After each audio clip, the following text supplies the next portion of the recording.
안녕하십니까. 법무의 로블의 윤유호 대표 변호사입니다. 오늘은 형법에 규정되어 있는 성범죄 중에서 강간, 유사강간, 중강간에 대해서 좀 간략하게 설명을 드리고, 이 범죄와 관련해서 합의하고 공탁에 관한 쟁점을 좀 설명을 드릴게요.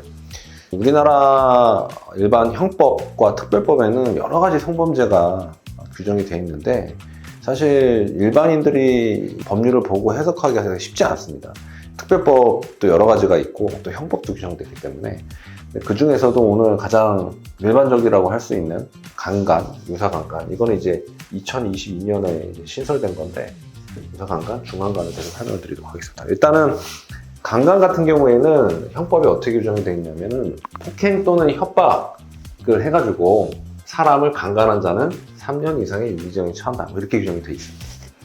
그 다음에 유사강간은 어떻게 규정이 되어 있냐면, 폭행 또는 협박으로 사람의 구강, 항문 등 신체, 이 중에서 이제 성기는 제외, 신체의 내부에 성기를 삽입을 하거나 성기 항문에 손가락 등 신체, 성기는 제외, 신체의 일부 또는 도구를 넣는 행위를 하게 되면 유사강간이라고 해서 2년 이상의 유기징역에 처하도록 되어 있습니다. 이 조문을 두 개를 비교를 해보면 사실 차이를 알 수 있어요.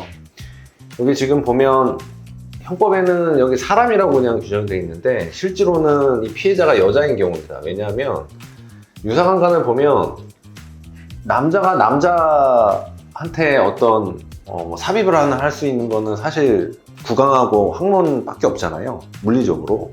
그렇기 때문에 남자가 남자의 구강, 입이나 항문에 이제 도구나 아니면 남성의 성기를 삽입하는 경우는 유사강간에 규정을 하고 있기 때문에, 강간 같은 경우에는 피해자가 해석상 여성일 수밖에 없습니다. 그렇기 때문에 이거는 그렇게 이때는 이해를 하시면 될 것 같고, 폭행하고 협박 같은 경우에는 한거 불능에 이를 정도의 어떤 협의의 폭행, 협박이라고 생각하시면 되고, 이런 경우에는 이 강간이라고 하면 이제 간음이라고 생각하시면 돼요.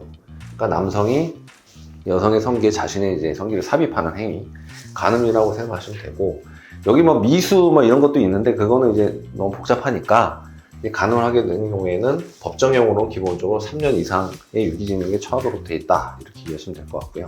유사강간 같은 경우에는 말 그대로 한거물로 상태에 이를 정도의 폭행 또는 협박을 해가지고 구강, 항문 등 신체, 성기는 제외하고요. 여성의 성기 같은 경우에는 삽입을 하게 되면 강간죄로 처벌하기 때문에 성기는 제외라고 표현이 되어 있는 겁니다. 구강, 항문 등 신체 내부에 성기를 삽입하는 경우. 그러니까 예를 들어 폭행 협박을 해서 여성의 구강, 여성의 항문에 성기를 삽입을 하게 되면, 예를 들어서 그러면 이제 유사강간이 되는 거죠. 근데 이제 좀 이해가 안 가는 부분이 있어요. 이게 제가 보기에는 법 감정상 여성의 항문에 성기를 강제로 삽입하는 경우에는 이쪽으로 가야 되지 않나, 저는 사실 생각을 하고 있는데, 그렇게 되면 이제 좀 법적 안정성이라든가 어떤 좀 그런 부분이 있어서 이렇게 일단 규정을 해놓은 것 같아요. 예전 같은 경우에는 강제추행으로 가게 되는 불합리한 부분이 있어서 아마 이렇게 규정을 해놓은 걸로 추측이 됩니다. 그래서 이런 경우에는 유사강간으로 가게 되는 거고, 남자가 남자의 구강이나 항문에 성기를 삽입을 하게 되면 이것도 유사강간으로 처벌을 하게 되는 거죠. 예를 들어서요. 그 다음에 성기, 항문에 손가락 등 신체의 성기 제외죠. 신체의 일부를 넣는 행위. 그러니까 예를 들어가지고 이거 이해하셔야 돼요. 예를 들어 고등학교 친구들끼리 이제 일진들이 학생을 막 괴롭히는 거예요. 왕따 시키고 괴롭히면서 심하게 괴롭히면서 한거불능 상태에 이른 다음에 손가락으로 괴롭힌다고, 일명 똥침이라고 하죠. 똥침을 하게 되게 되면 유사강간으로 처벌될 수 있습니다. 왜냐하면 항문에 손가락 등 신체 일부를 넣는 행위잖아요. 일진들이 피해자를 괴롭혀요. 얘가 한거불능 상태에 있어서 엎드려 있는데 가갖고 똥침을 한다. 그러면 2년 이상의 유기징역에 처할 수 있습니다. 심각한 범죄입니다. 친구들 사이에서는 이게 별게 아니라고 생각할 수 있어요. 그죠? 예전에는 이걸 강제추행으로 이유를 했지만 이제는 유사강간으로 처벌하고 있다. 그래서 주의하셔야 돼요. 이런 장난치시면 안 됩니다. 왜냐면 그 사람의 인격권을, 성적 자기결정권을 심각하게 침해하는 행위이기 때문에. 손가락을 넣는 행위도 유사강간이 처벌되고, 그 다음에 도구를 넣는 경우, 요새 청소년들 야동 같은 거 많이 보고 그렇죠. 따라하는 경우도 있을 수 있는데 어른도 마찬가지입니다. 청소년들이든 어른이든 이 도구를 넣는 행위, 남성이 됐든 여성이 됐든 도구를 넣는 행위, 이것도 유사강간으로 처벌돼서 2년 이상의 유기징역에 처합니다. 그리고 중간간 같은 경우에는 두 가지 경우가 있을 수 있죠. 심실상실 또는 한거불능의 상태를 예를 들어가지고 뭐 피해자가 술에 엄청 취해가지고 의식을 잃은 상태라거나 약에 취해서 의식을 잃은 상태, 그걸 이용을 해서 강간을 하게 되면 3년 이상의 유기징역에 처하고, 그걸 이용을 해서 방금 말한 구강, 항문 등 신체의 내부에 성기를 넣거나 성기 항문에 손가락 등 신체 일부 또는 도구를 넣게 되면 마찬가지로 2년 이상 유기징역에 처합니다. 제가 간단하게 강간과 유사강간, 그다음 중간간에 대해서 설명을 드렸고, 이 법정형이 높아요. 법정이 3년 이상, 2년 이상 이건데, 이제 실제로 이 강간과 중간간, 유사강간 이걸로 이제 혐의가 인정이 돼서 검사가 이제 기소를 해요. 기소를 하게 되면 이게 이제 둘 중에 하나겠죠. 불구속 기소, 구속 기소. 강간죄 같은 경우에는 사전에 구속이 될 수도 있어요. 그래서 뭐 이제 구속 사유가 있죠. 증거인멸 도주요, 주거가 불확실하다, 이런 사유가 있으면 구속 기소가 될 수가 있어요. 범죄의 정도에 따라서 범죄 혐의가 중대하다고 하면 기소가 되면 이제 사건이 법원으로 가서 재판을 받게 됩니다. 근데 제가 이제 그동안 10몇 년 동안 변호사 생활을 하면서 어떤 경우가 있었냐면, 어떤 의뢰인이 와서 이런 얘기를 한 적이 있어요. 제가 뭐 다른 변호사님한테 상담을 했는데 초범이고 1회의 강간에 불과하면 합의를 하지 않아도 집행유예를 받을 수 있다. 집행유예를 받을 수 있다. 이렇게 설명해 주신 변호사님이 있었다고 저한테 얘기를 전 들은 적이 있어요. 그게 사실인지 아닌지는 전 잘 모르겠습니다. 근데 그 의뢰인이 저한테 그런 얘기를 하면서 뭐 변호사님이 이렇게 설명을 해줬다. 근데 저는 좀 이해는 안 가는데, 제가 분명히 말씀드릴 수 있는 거는 강간, 유사강간, 중간간 사건에서 초범이라는 이유로 1회에 그쳤다는 이유로 피해자에게 용서를 받지 못했는데 법원이 집행유예를 해준다 라고 설명을 한 건 잘못된 거예요. 그렇게 안 합니다. 합의 안 하면 못해도 징역 2년 또는 3년 선고됩니다. 법정에서 구속됩니다. 불구속 기소됐다고 하더라도. 명확히 아셔야 돼요. 기록을 보시고 이거는 예를 들어가지고 피해 여성의 어떤 질이나 뭐 옷에서 피고인, 가해자의 정액이나 타액이 묻어 나왔다.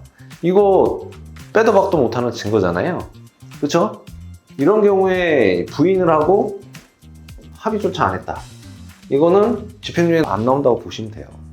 이거 믿고 그냥 하셨다가 큰일 납니다. 그냥 구속됩니다. 두 번째, 어떤 경우가 있냐면 우리나라 지금 공탁 제도가 뭐 좀 변동이 돼서 예전에는 이제 피해자하고 피해자의 대리인, 변호사하고 뭐 합의를 하거나 이런 절차를 거쳤는데 인적사항을 모르면 공탁을 예전에 못했어요. 근데 이제는 공탁을 할 수 있게끔 이제 개정이 됐는데, 어떤 절차를 거치냐면 피고인 쪽에서 변호인이 재판부에 피해자의 인적사항, 열람, 허가, 신청을 합니다. 하고 법원에서 이거를 받으면 피해자 쪽에 물어봐요. 피고인 쪽에서 합의를 하려고 인적사항을 알려달라고 하는데 괜찮겠느냐. 근데 대부분 거부를 합니다. 그러지 않겠어요? 무서우니까 거부하겠지, 당연히. 거부를 하면 불허가 결정이 나오고, 불허가 결정이 나온 걸 첨부를 해서 법원에 공탁을 해야 돼요. 근데 많은 분들이 또 이렇게 알고 계세요. 이거 공탁만 하면 집행유예 해준다. 공탁만 하면 집행유예 가능하다. 예를 들어가지고 성범죄 같은 경우는 이제 합의금이 얼마냐, 얼마를 해야 되냐 많이 물어보세요. 근데 이거 정해진 게 없습니다. 법에 뭐 규칙이든 시행령이든 뭐가 됐든 성범죄, 강간, 중간간, 유사강간의 합의금이 정해진 게 없어요. 근데 많이들 물어보세요. 합의금 얼마 줘야 되냐. 근데 이제 통상적으로 제가 뭐 일종의 관행이라고 할까요? 왜냐하면 이제 판사들이 집행유예를 해주는 합의금, 합의할 때, 용서를 받을 때 합의금, 이게 저 같은 경우는 대략적으로 2천만 원, 적어도 최소한 1,500, 2천만 원 그 이상 선이었거든요. 경우에 따라 뭐 다를 수 있는데 이 정도 선이었어요. 지금 더 받을 수도 있죠. 근데 이 정도 선에서 1회 강간 같은 경우에는 돈을 주고 피해금을 변상을 하고 합의를 했을 경우에 집행유예를 해줬어요. 그래서 대략적으로 이 정도 선에서 이제 제가 플러스 마이너스 해갖고 설명을 드리기는 하는데, 물론 이것도 케이스 바이 케이스입니다. 설명을 드리기 때문에 합의금이 정해진 게 없어요. 근데 예를 들어서 1,500, 2천만 원을 합의를 했다. 합의를 한 게 아니라 거부를 해서 공탁을 했다. 그러면 공탁을 한 사실 자체만으로 법원에서 집행유예를 100% 해줄까요? 아닙니다. 이게 지금 사실 논란의 여지가 많았어요. 이 형사공탁제도가 이렇게 변경이 되면서 이거를 양형에 어떻게 반영을 할 거냐. 근데 제가 보기엔 대체적으로 법관들이 이 공탁을 하게 되면 피해자한테 이 피고인이 공탁했다는 게 통지가 가요. 알게 될 거 아니에요, 얼마나 공탁을 했다는 게. 찾아갈래 말래 물어보는 일종의 찾아가게끔 통지를 해주는데, 피해자가 이 통지를 받고 이 공탁금을 수령을 해갈 경우도 있고 수령 안 할 경우도 있잖아요. 수령을 할 경우에는 양형에 반영을 합니다. 근데 예를 들어가지고 강간 사건이에요. 중간간이 됐고 유사강간.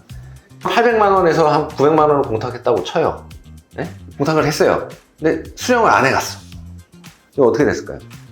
제가 했던 사건에서 법정 구속됐습니다. 근데 2천만 원을 공탁을 했다. 수령 안 해갔어요. 어떻게 됐을까요? 이거는 뭐 사안에 따라 다른데 구속이 될 가능성이 높아요. 그래도. 왜냐하면 용서를 못 받았기 때문에. 근데 800만 원, 900만 원을 공탁을 했는데 수령을 했어요. 그러면 어떨까요? 이거를 집행유예를 해줄까요? 아니면 법정 구속을 할까요? 이거는 법관의 양형 감각에 따라 다른 건데, 제 생각에는, 이게 제 개인적인 의견입니다. 800만 원, 900만 원 했는데 강간 사건에서 이 사람이 초범이라고 쳐요. 수령을 해갔으면 제 개인적인 의견은 해주지는 않고 2년 선고할 거를 뭐 1년 정도 선고하거나 감형을 했을 가능성이 높습니다.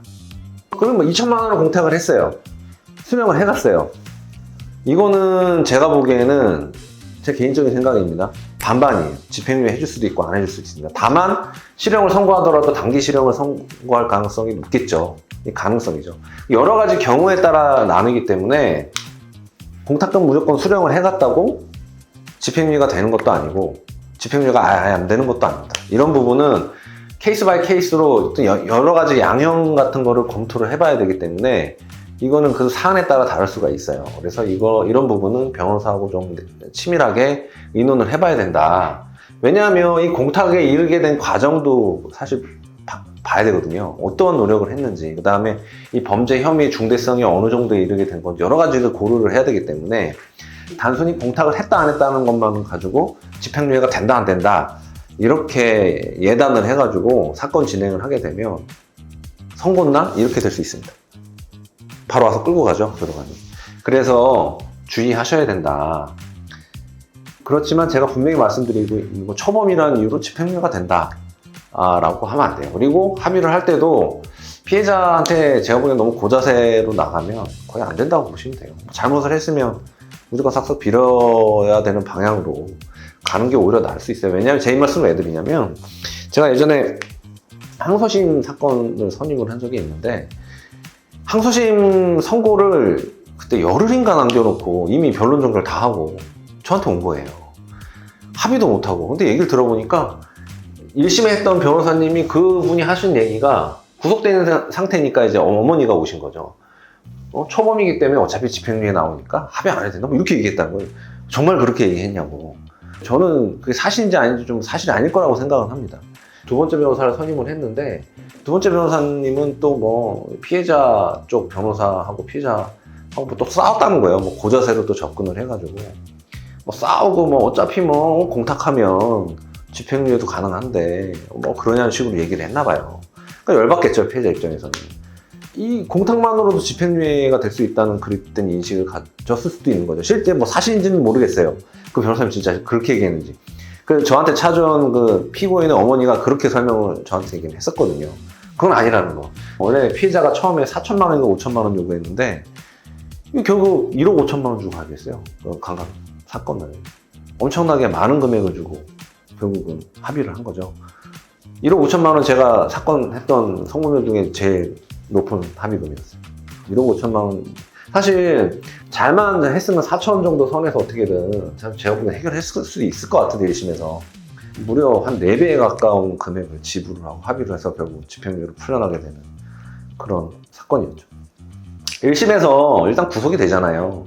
그러니까 항소심에서 합의하려면 금액이 올라갈 수밖에 없어요. 그러지 않겠어요?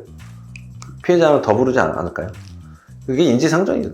이 사람의 기본적인 심리거든요. 그래서 이 성범죄 사건에서 공탁 이 제도를 좀 오해를 하시면 안 된다 라는 점을 좀 알려드리고 싶어서 오늘 영상 찍게 됐습니다. 오늘 여기까지 하겠고요. 새해 복 많이 받으십시오.